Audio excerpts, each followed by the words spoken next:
Hello and welcome back to another Rush Duel Links deck profile. Today we're taking a look at Blue Eyes Rain, which is a Blue Eyes White Dragon deck. And this is all made possible thanks to the brand new boss monster we got, Blue Eyes Bright Dragon, but we'll talk a little bit about that in just a sec. First off, we'll go over the skill, Blue Eyes Rain. This skill can only be used if all of the monsters with 1700 or more attack and or defense in your deck are level 8 light attribute monsters with 1600 or more defense, and the deck contains 7 or more level 5 or higher monsters. So these restrictions are a little bit awkward, but not that bad all things considered. Basically, this locks us into only using specific boss monsters, which is kind of fine. The biggest issue here is that we have to run 7 or more level 5 or higher monsters, and that number can get a little bit bricky, especially if you don't have really good tools to kind of fix your hand. So that's the only real negative. The positives are that we're completely unrestricted in what types we can play, and we're unrestricted in anything that's like level 4 or lower. We're unrestricted in anything with 1400 or less attack, so we are basically fine to play whatever we want in this deck as long as we have the Blue Eyes cards themselves. But the skill itself, from turn 2 onwards, if there are no face-up level 8 or higher monsters on your field, we can shuffle one card from our hand into the deck and reveal one Cyberman from our hand. So you have to shuffle the card first, then reveal the Cyberman. So if we wanted to, we couldn't shuffle our only copy of Cyberman away. We have to have it in our hand at resolution. We can then add one Blue Eyes Bright Dragon from our deck to our hand. So Cyberman, everyone should know this card. It is ported over from Speed. This is just send this face-up card from field to the graveyard. Special summon one Blue Eyes White Dragon from your hand face up to your field. Now, Blue Eyes is a legend, so it's like, wow, okay, summon one card. Blue Eyes Bright Dragon has a handy little bit of text on it saying this card's name becomes Blue Eyes White Dragon while in the hand. So we can just use the Cyberman to immediately special summon out the Bright Dragon. The Bright Dragon is a pretty cool boss. We can send the top card of our deck to the graveyard, then this turn, this card's name becomes Blue Eyes White Dragon, and it gains 500 attack. So it goes up to Blue Eyes stats, 3000 attack, 2500 defense. Then if we have a face-up legend normal monster on our field, which in this case would be Blue Eyes White Dragon, we can destroy one face-up level 8 or lower monster on your opponent's field.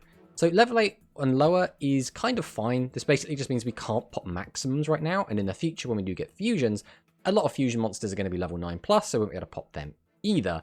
But that's still okay. We can still pop everything else that's like a main deck boss monster, which is pretty good, all things considered.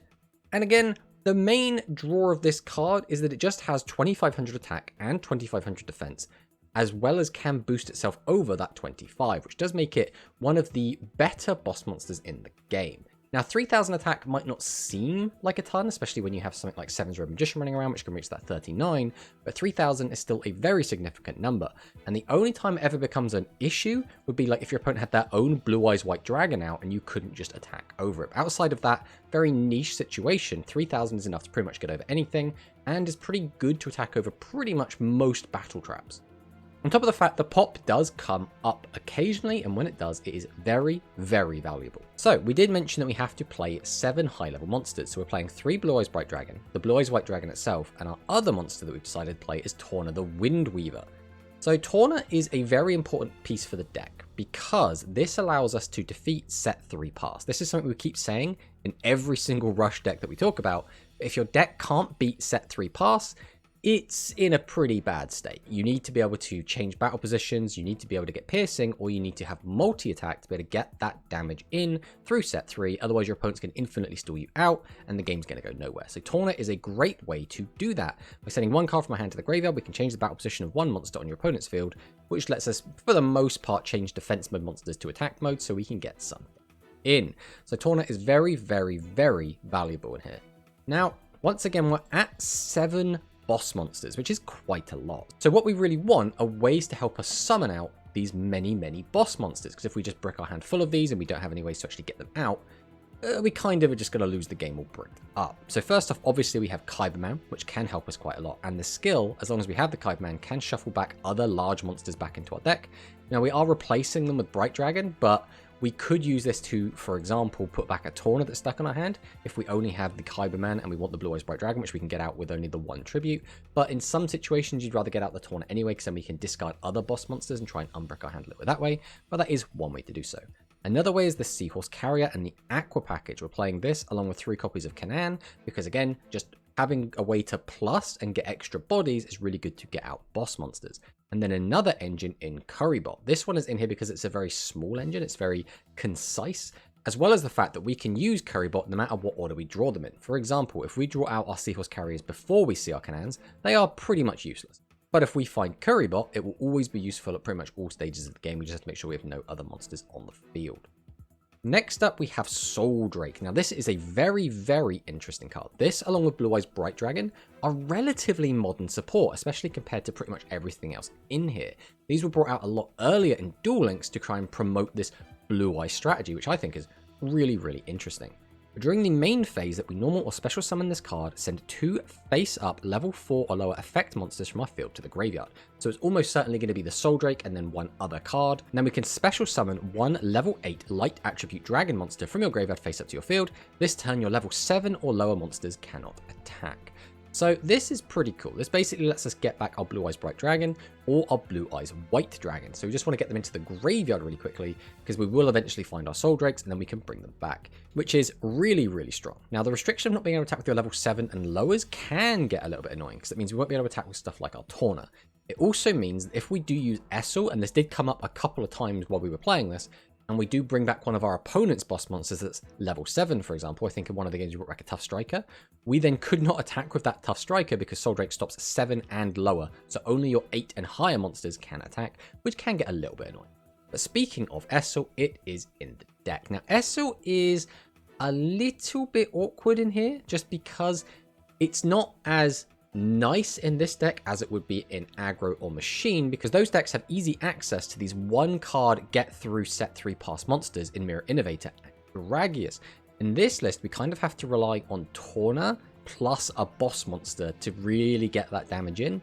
So it's kind of a little bit awkward, but Torna does work quite well with the rest of the strategy because we do, again, want to fill up our graveyard. We want to get Kanan in there, we want to get Currybot in there, and we actually want to see our boss monsters in there so we can bring them back with Soul Drake.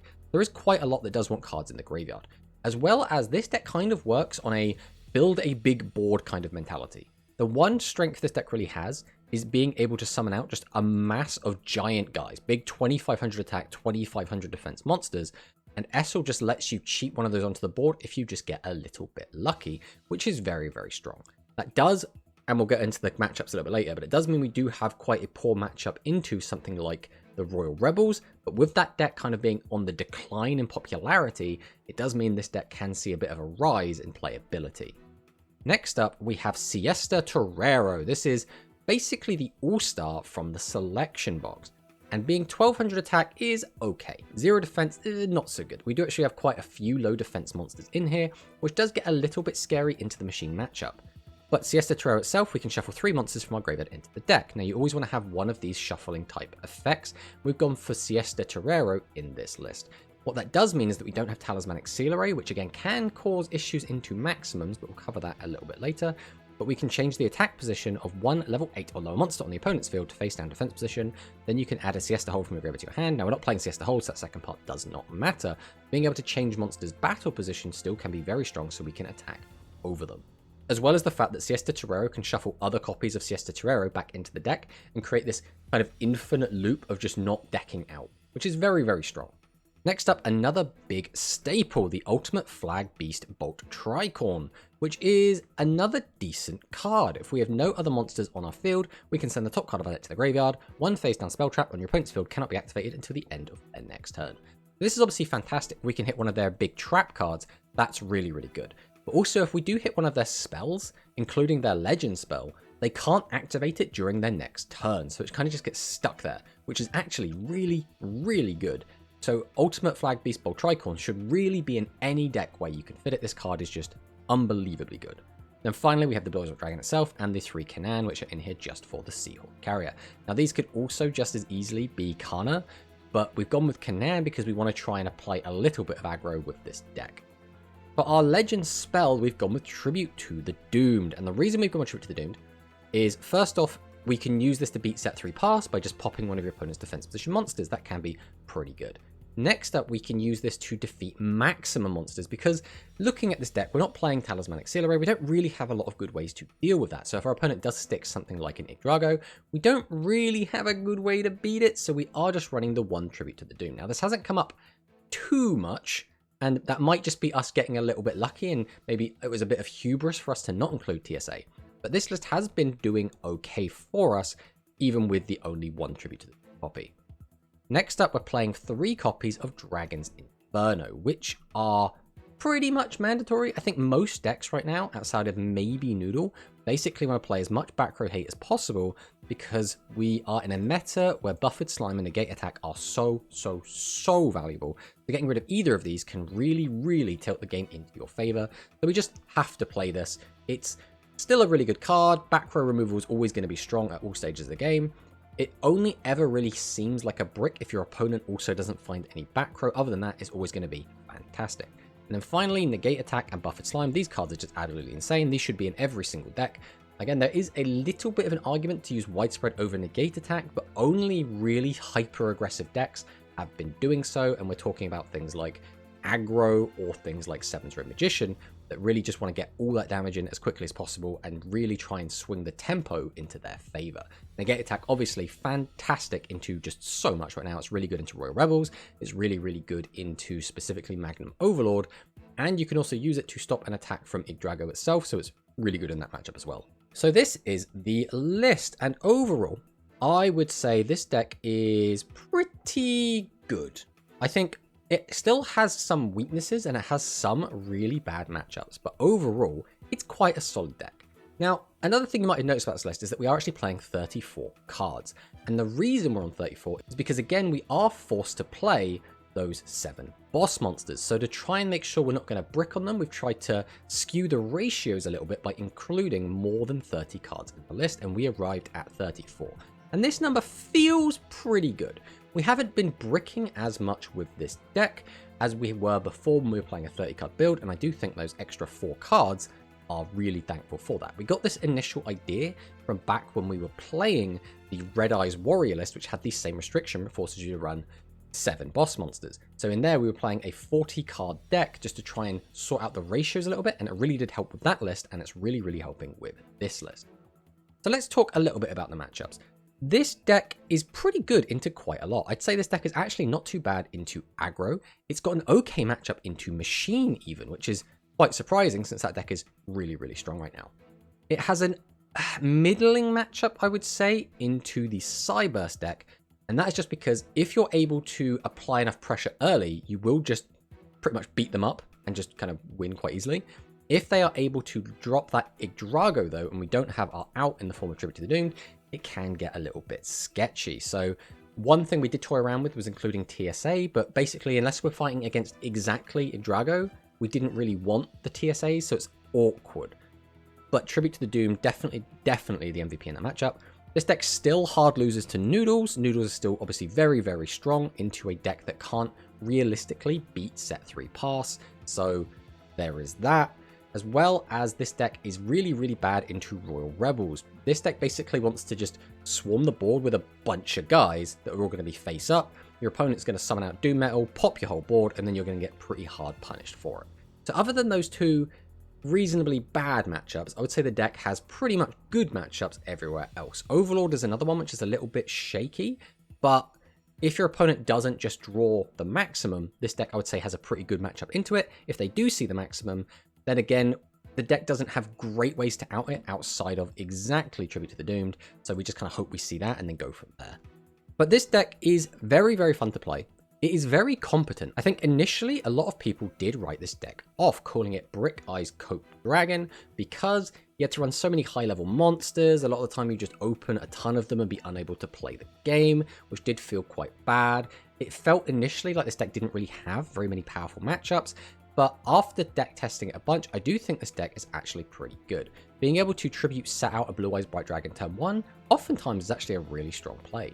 Being able to summon out multiples of these and have them sit in defense or attack mode and just be these unbeatable walls is really good. And depending on the deck you're against, and depending on the matchups, you can just kind of bully your opponent and not really let them play the game if everything starts going your way. So I am actually quite fond of this deck.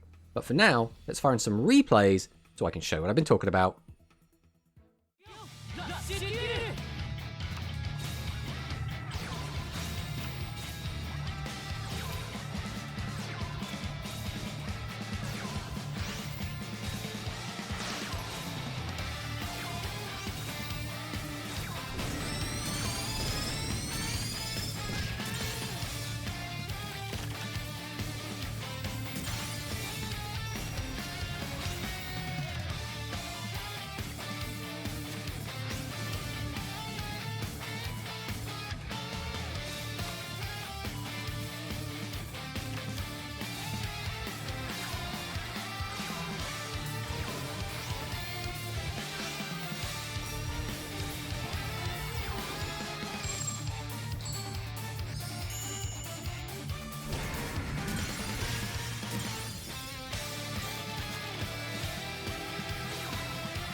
「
世界